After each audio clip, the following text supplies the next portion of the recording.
cumprimento com a paz do Senhor Jesus.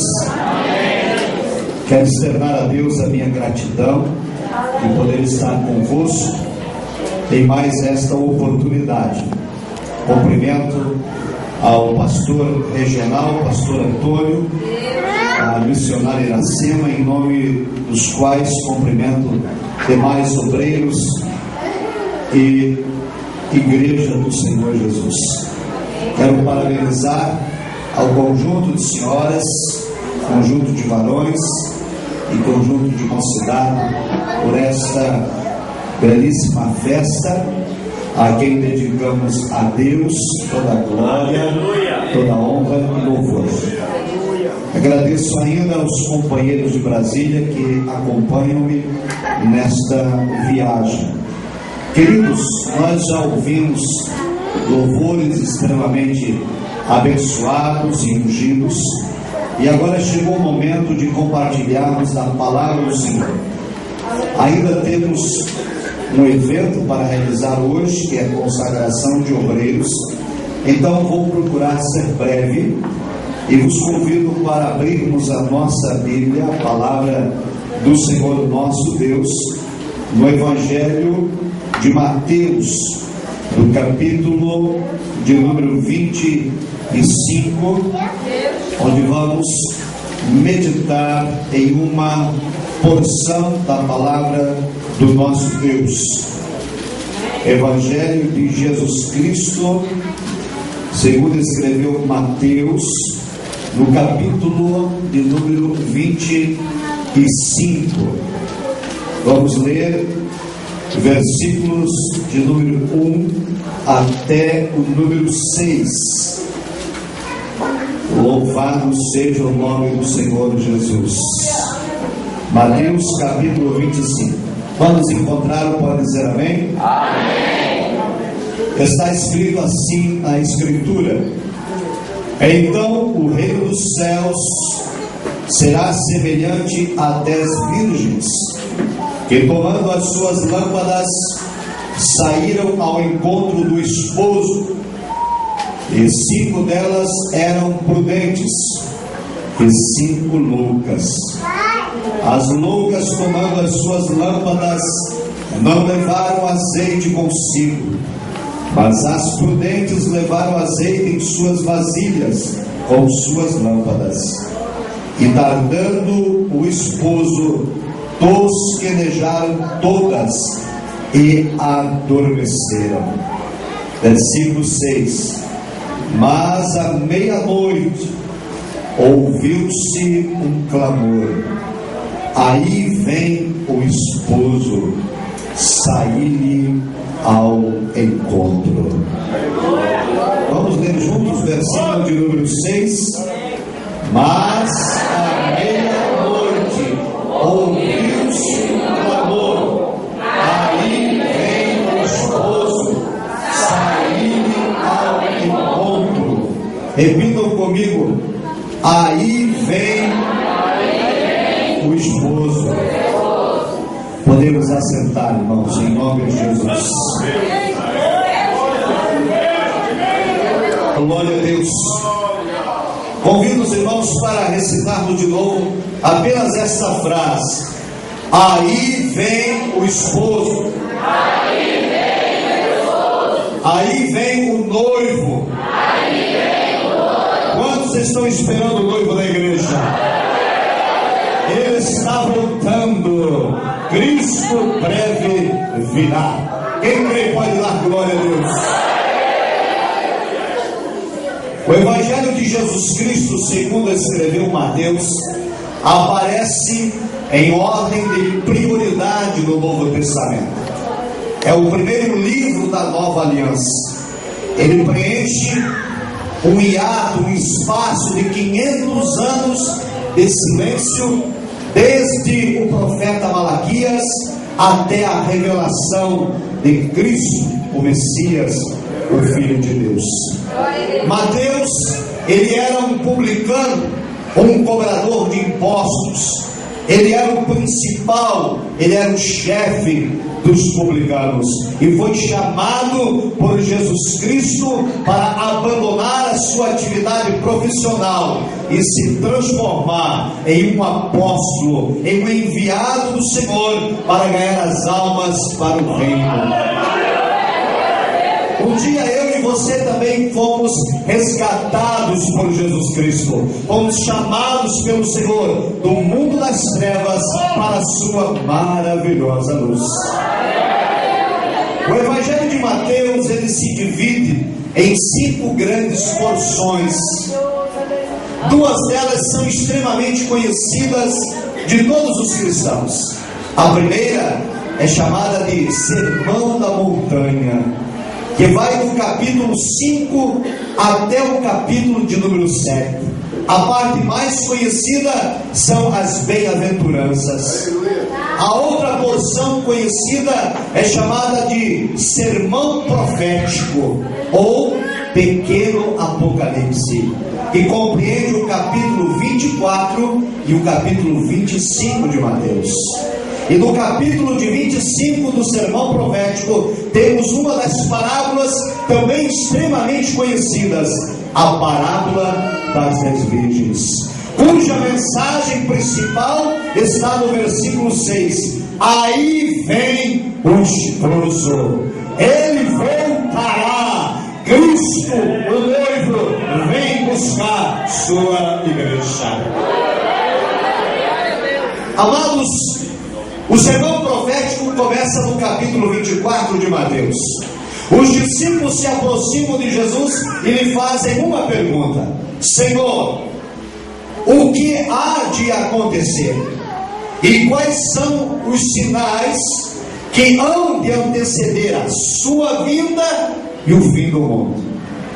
Os discípulos perguntam ao Senhor: qual é o sinal? Qual é a evidência? De que modo teremos nós condições de perceber que o Senhor está voltando? Qual foi a resposta de Jesus?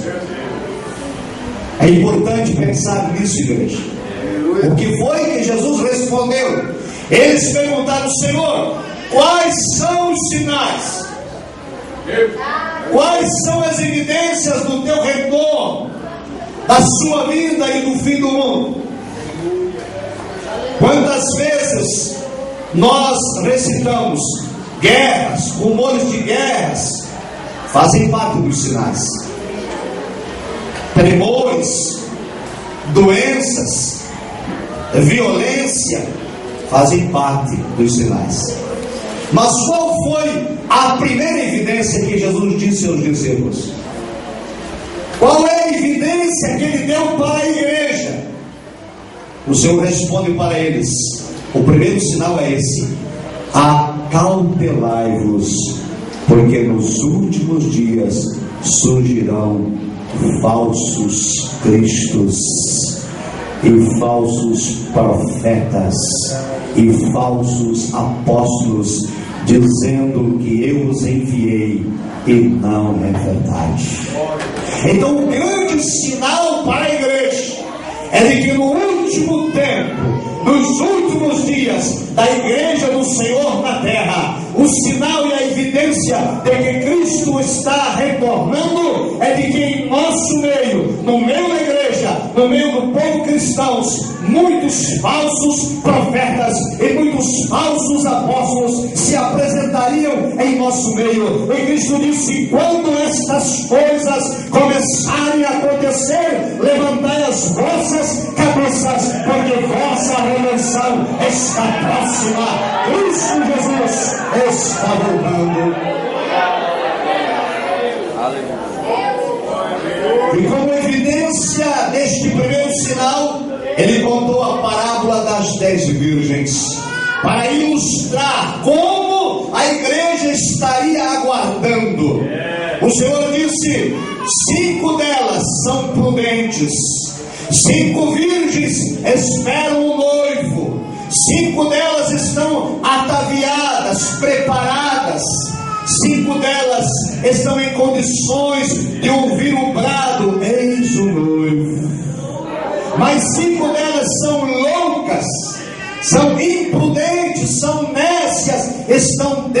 despercebidas.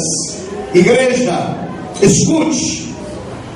Jesus disse 10 virgens. Elas eram iguais. As 10 eram virgens. As 10 vestiam as vestes nupciais. Elas todas conduziam lâmpadas e vasilhas. Todas elas estavam aguardando o noivo chegar. Não havia diferença entre elas. Ao olhar para o exterior daquelas 10 virgens, elas eram idênticas, elas eram iguais. Hoje, nos dias em que nós vivemos, existem centenas, milhares de igrejas, de ministérios, antigos e novos, que surgem em todo tempo, em toda hora, em todo instante. E quando olhamos, exterior parecem iguais, cantam os mesmos hinos, pregam o mesmo evangelho, mas naquelas virgens, Jesus disse, apesar da aparência, havia algo que fazia elas serem diferentes uma das outras. Tudo era parecido, tudo era igual, mas no seu interior, dentro de sua alma, dos seus corações, havia algo que as diferenciava. Algumas eram cheias de azeite, de unção, de poder e virtude do Espírito Santo de Deus. Aleluia. E é somente Deus que conhece o nosso interior. É somente Deus que conhece a nossa intimidade. Nós podemos viver de aparência. Nós podemos viver de aparência de piedade, aparência de fidelidade, aparência de santidade, aparência de honestidade. Mas tem um Deus dos céus que nos contempla no interior, que sabe o oculto, que sabe o escondido. E dele ninguém pode se esconder, porque haveremos de tratar com aquele que tudo sabe e tudo conhece. Olha o sinal, Jesus disse: acautelai-vos, tomai cuidado, porque nos últimos tempos muitos falsos profetas, muitos falsos apóstolos, muitos falsos cristos, muitas mensagens falsas introduzirão-se no meio da igreja.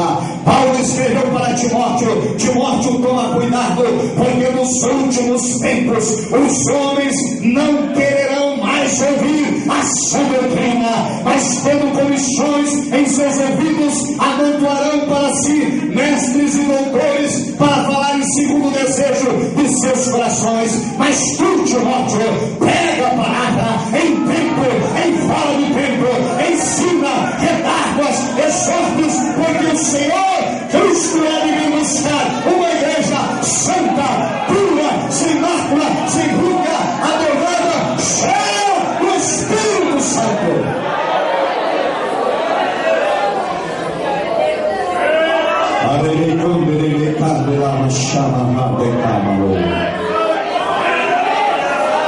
Vivemos estes dias, vivemos este tempo. Tudo parece bonito, tudo parece ser verdade. Se apresentam como evangélicos, como pregadores, como operadores de milagres, mas o azeite do Espírito não existe em suas vidas.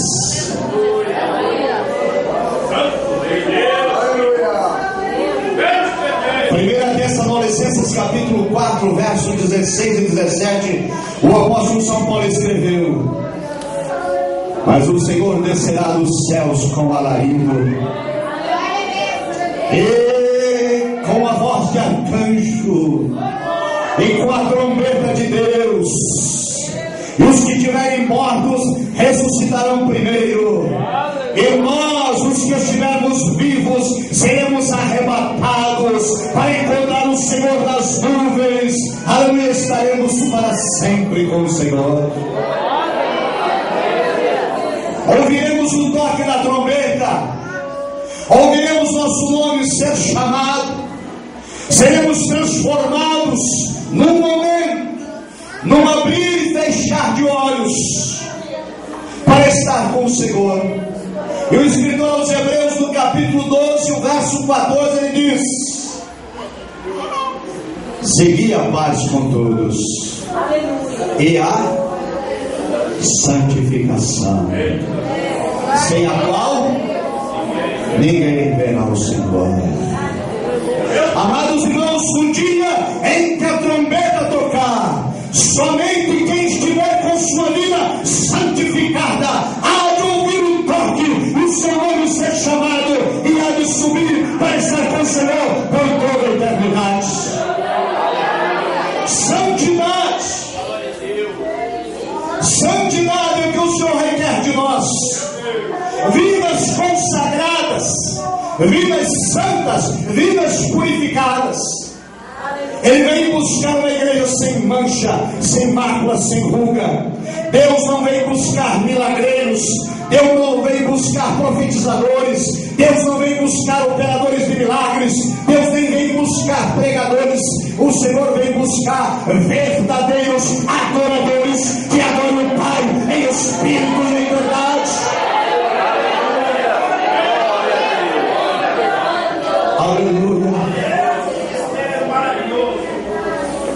No livro de Apocalipse, o Senhor revelou a João 7 períodos da igreja. O número 7 do Novo Testamento, em especial no livro de Apocalipse, é chamado de linguagem setenária. O número 7 na Escritura é o número da plenitude, o número das coisas completas. E se você ler o livro de Apocalipse, você vai descobrir que tem 7 cartas às igrejas da Ásia, 7 estrelas, 7 castiçais, 7 selos, 7 trombetas, 7 anjos, e assim por diante. O número 7 representa a totalidade. Nós temos 7 dias na semana, nós temos 7 cores do arco-íris, nós temos 7 notas musicais, tudo representando aquilo que é pleno. Nós usamos expressões no dia a dia que representam a plenitude. Quando guardamos algo bem guardado e que ninguém vai encontrar, nós afirmamos: está guardado as 7 chaves, porque está bem guardado. Quando queremos falar que alguém já partiu e não volta mais, dizemos: está 7 palmos debaixo da terra, e assim por diante.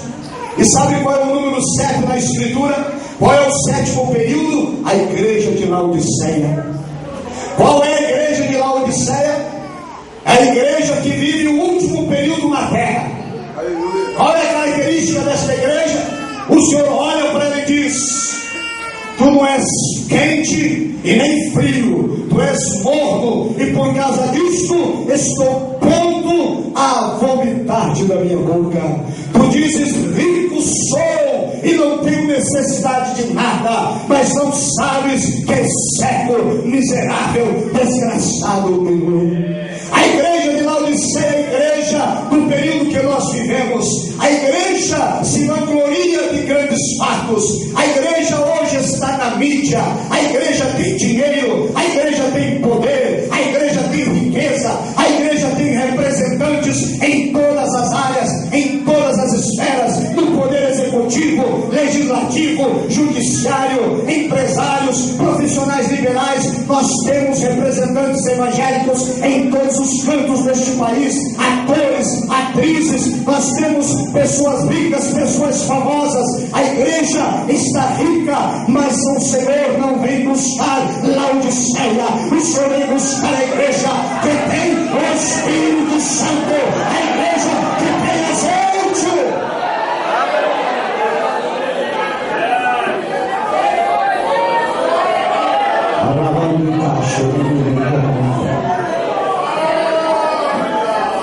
Dez virgens,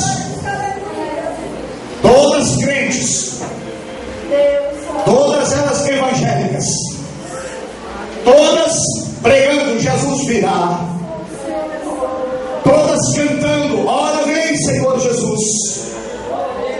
Aparentemente todas eram salvas, vestiam as mesmas vestes nupciais, usavam o mesmo linguajar, bradavam aleluias e glória a Deus em suas reuniões. E diziam umas às outras: ele virá, o noivo virá.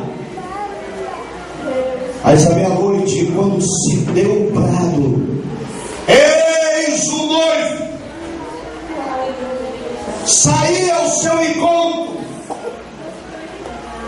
Então algumas perceberam tarde demais que lhes faltava azeite. Escute uma coisa, irmãos: o azeite é símbolo do Espírito Santo. Paulo, escrevendo à igreja em Éfeso, capítulo 1, versículo 13 e 14, escute só. Ele disse o seguinte: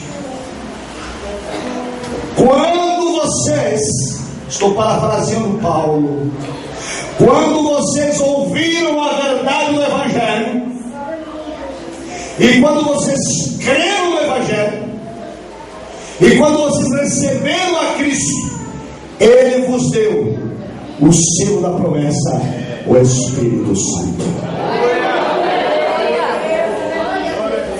O selo do Espírito Santo não é batismo com o Espírito Santo.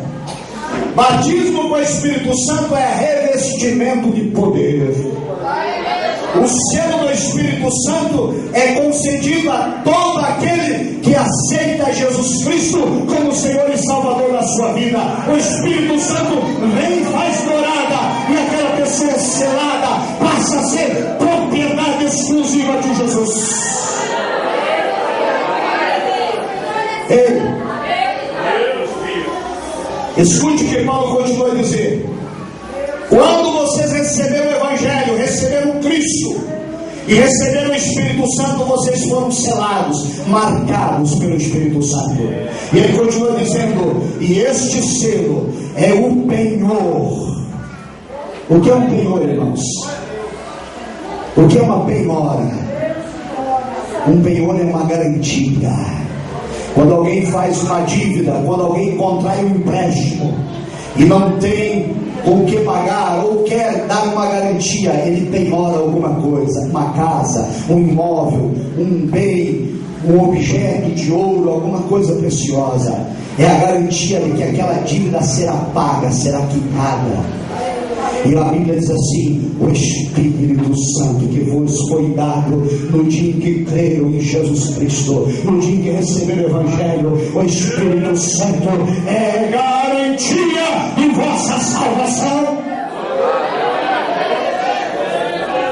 Só quem tem o Espírito Santo vai ser salvo e vai subir no arrebatamento da igreja. Por isso a Bíblia diz: quando gritaram, eis o noivo, as que não tinham azeite perguntaram e pediram às outras: vende-nos. Elas disseram: não podemos, porque a salvação individual. Você não pode salvar a ninguém. Você não pode salvar sua esposa, não pode salvar seu marido, não pode salvar seu filho, não pode salvar sua filha. A salvação individual. O Espírito Santo habita de um modo individual na vida do crente salvo. Escute. E o Senhor disse: olha, vós sois um templo onde Deus habita, onde o Espírito Santo habita. Amados irmãos, o Espírito Santo é penhor e garantia de salvação, e o Espírito Santo de Deus habita em nosso templo. Mas o Espírito Santo não habita em templo imundo, não habita em templo sujo.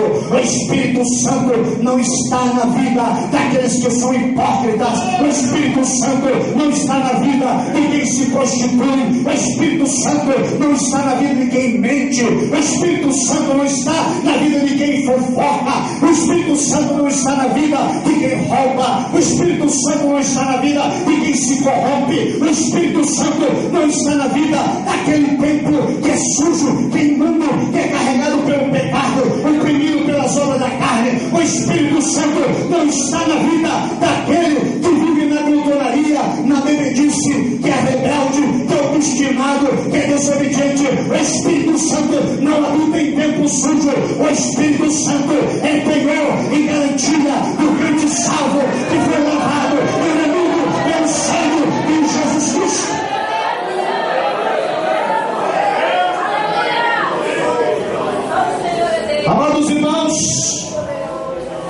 Temos um problema sério em nossas igrejas, Assembleias de Deus e igrejas pentecostais pelo Brasil afora, porque nós temos a tendência de valorizar o exterior das pessoas. Nós valorizamos quem fala língua estranha, nós valorizamos quem profetiza, nós valorizamos quem tem dons espirituais de cura ou de qualquer outra coisa. Os dons espirituais são contemporâneos, estão à disposição da igreja, devem fazer parte do culto. O Espírito Santo não pode ser isolado, o Espírito Santo não pode ser desprezado. A Escritura diz: não desprezeis as profecias, não extinguais o Espírito. Nós temos que ter manifestações espirituais, mas não há na Bíblia Sagrada em nenhum lugar que aquele que profetiza, ou aquele que opera milagres, ou até mesmo aquele que fala em línguas tem garantia de salvação. Não há nenhuma segurança para os dons espirituais. A Bíblia diz que o penhor e a garantia da salvação não são os dons, mas sim o fruto do Espírito Santo que habita na vida do crente. O fruto do Espírito Santo é amor, alegria, é paz, é bondade, é longanimidade, é domínio próprio, é autocontrole, é poder sobre o pecado. Há muita gente que profetiza, há muita gente que opera milagres, mas a vida dele é falso, está em adultério, está em prostituição, é mentiroso, é caloteiro, é sem vergonha e não tem bom testemunho, esparque dinheiro da igreja, rouba, ele dissimula e faz tudo errado. Mas tem os dons, mas os dons nunca foram em lugar nenhum da Escritura garantia de salvação. O dom é para edificar a igreja e Deus usa quem quer na hora que quer. Então nós somos convidados pela Escritura Sagrada a não olhar os dons das pessoas, mas para ver se há Espírito Santo, porque o Espírito Santo não é evidenciado apenas pela manifestação dos dons. O Espírito Santo é manifestado por uma vida íntegra, por um caráter ilimado, por uma conduta cristã, pelo bom testemunho, por alguém que ama, alguém que perdoa, alguém que é sincero, alguém que é honesto, alguém que evangeliza, alguém que ganha almas, alguém que obedece a palavra, alguém que se consagra, alguém que jejua, alguém que é santo, alguém que é puro. Este é cheio do azeite do Espírito Santo, único, penhor e garantia de salvação.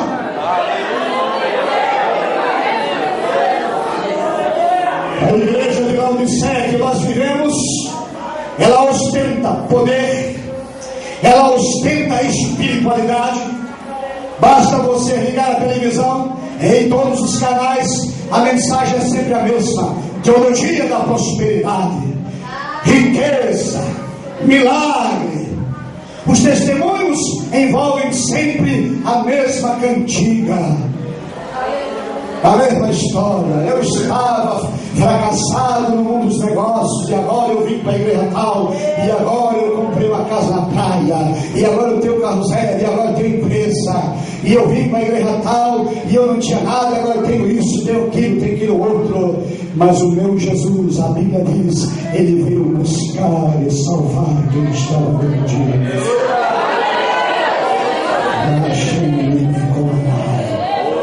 As igrejas estão abarrotadas de homens e mulheres que estão em busca desta mensagem de autoajuda, que estão em busca de milagre, correndo atrás de milagreiros, atrás de revelações, atrás de profecias, na grande maioria das vezes enganados e ludibriados com a falsa promessa. Mas o Evangelho de Jesus Cristo é muito mais do que milagre, é muito mais do que revelação. O Evangelho de Jesus é muito mais do que cura. O Evangelho de Jesus Cristo transforma o homem pecador numa nova criatura, transforma o homem do lamaçal de pecados para andar e viver em novidade de vida. Não nos enganemos, queridos irmãos, Jesus não vem buscar uma igreja rica, Jesus não vem buscar uma igreja de dons espirituais, Jesus não vem buscar uma igreja que tenha ostentação política, Jesus não vem buscar uma igreja que tenha ostentação ou poder temporal. Jesus vem buscar uma igreja que é cheia do azeite, que tem o Espírito Santo, que frutifica, que tem santidade. Sem a santidade, sem a santidade, sem a santidade, ninguém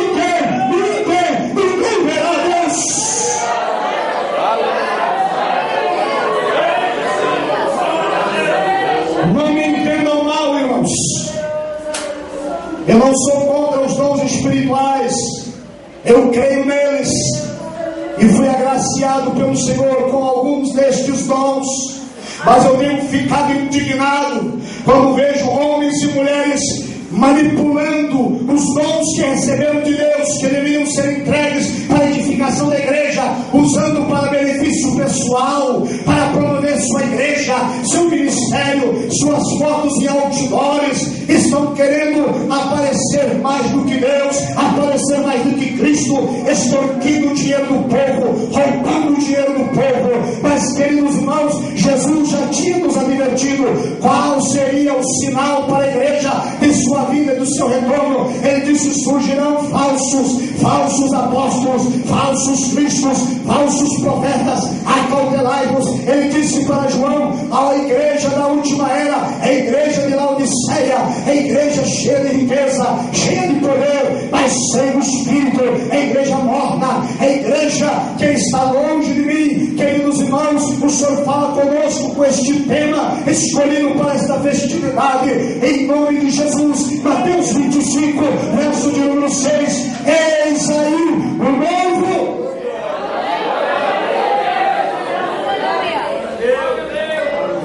Tem azeite na sua vida?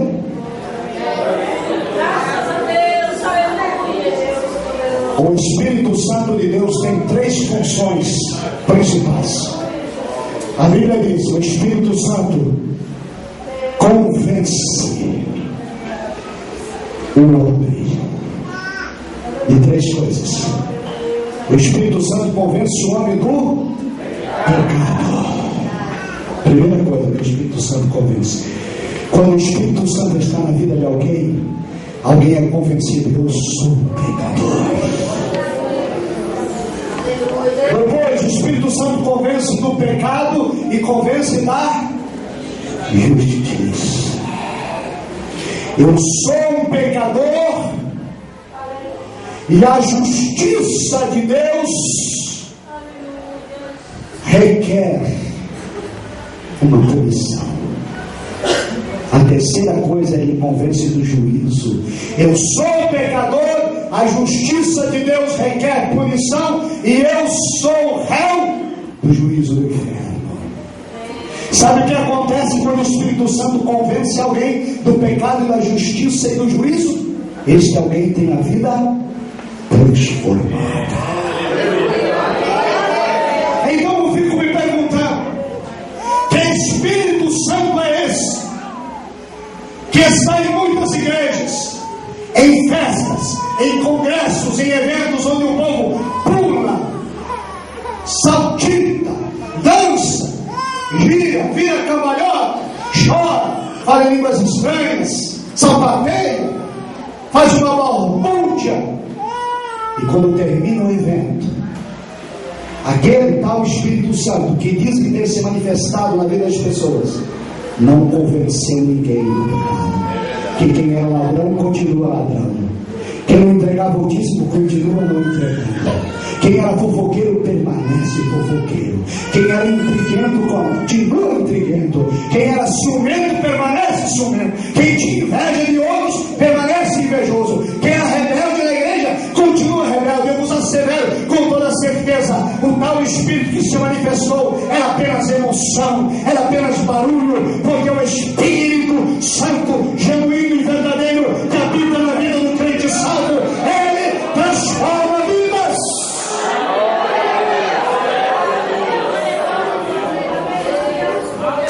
O crente cheio do Espírito Santo não tolera o pecado, não negocia com o pecado, não negocia com o diabo, não se corrompe, não aceita oferta deste mundo. Ele tem vida santa, vida purificada, seus lábios são purificados, seus olhos são puros, seus ouvidos são puros, sua mente é pura, sua alma é pura. Ele é cheio do azeite do Espírito Santo de Deus.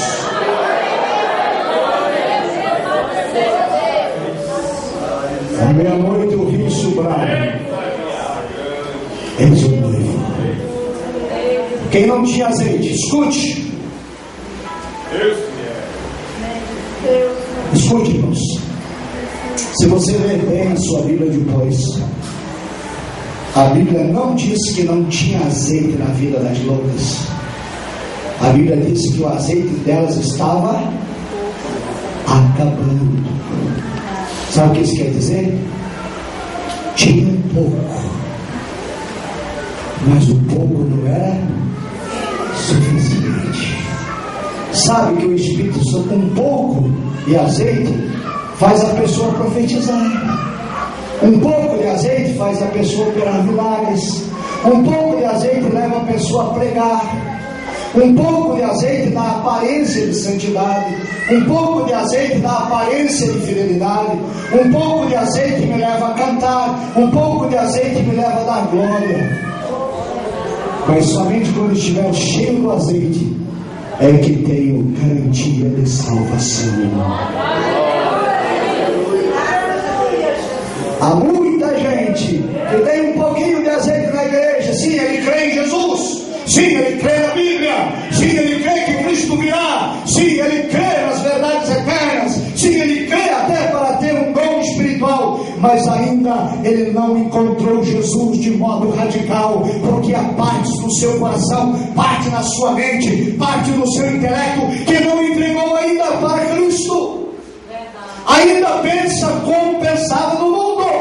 Ainda se comporta como se comportava no mundo. Ainda vive errado. Ainda é um marido violento. Ainda é um marido e um pai insensível. Ainda é uma mulher fofoqueira. Amados, os discípulos perguntaram: qual é o sinal? Jesus disse: acautelai-vos, são os falsos. Para João ele disse na ilha de Patmos, a última época da igreja, a igreja morta, a igreja que parece que é, mas não é. E no livro de Mateus, no sermão profético do pequeno Apocalipse, a Bíblia diz que quando as loucas correram para buscar azeite, não havia mais tempo. E o Senhor disse para as prudentes: entrai. Para as boas que vos está preparada a grande revelação. Deus quer encher eu e você de azeite nesta noite. Deus quer fazer que eu e você transbordemos do Espírito Santo. Sim, Ele quer os dons espirituais. Sim, Ele quer que você profetize. Sim, Ele quer que você tenha dons. Ele quer que você expulse os demônios. Sim, Deus quer operar de modo extraordinário. Mas Ele quer encher o teu vaso de azeite para que você também possa ouvir o toque da trombeta e entrar na cidade santa e ter vida eterna. Amém? Ficamos em pé em nome de Jesus.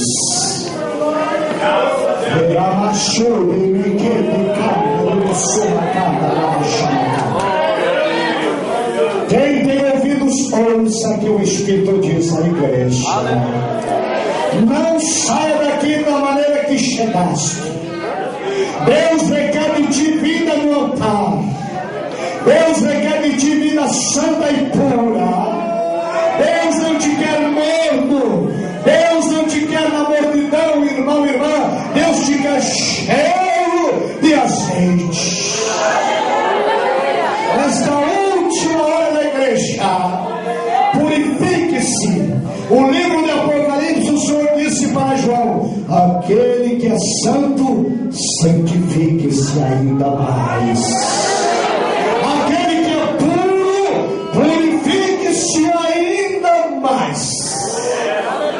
É isso que Deus fala conosco. Você tem azeite? Transborde um pouco mais. Não nos enganemos, irmãos. Deus Todo-Poderoso quer operar milagres aqui nesta noite. Ele quer restaurar e Ele quer salvar.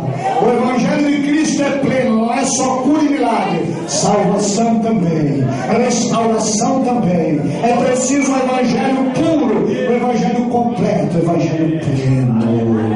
Deus tem milagre para você nesta noite. Feche os seus olhos agora, querido. Eu quero que você olhe agora, por um instante, enquanto eu vou fazer um apelo. Tem alguém aqui entre nós nesta noite que ainda não é evangélico, que ainda não recebeu a Jesus Cristo como Senhor? Olha, você vai receber o Espírito Santo somente no dia em que receber Jesus como Senhor. E o Espírito Santo lhe garante salvação. Alguém que quer aceitar a Jesus nesta noite? Levante a tua mão para o céu.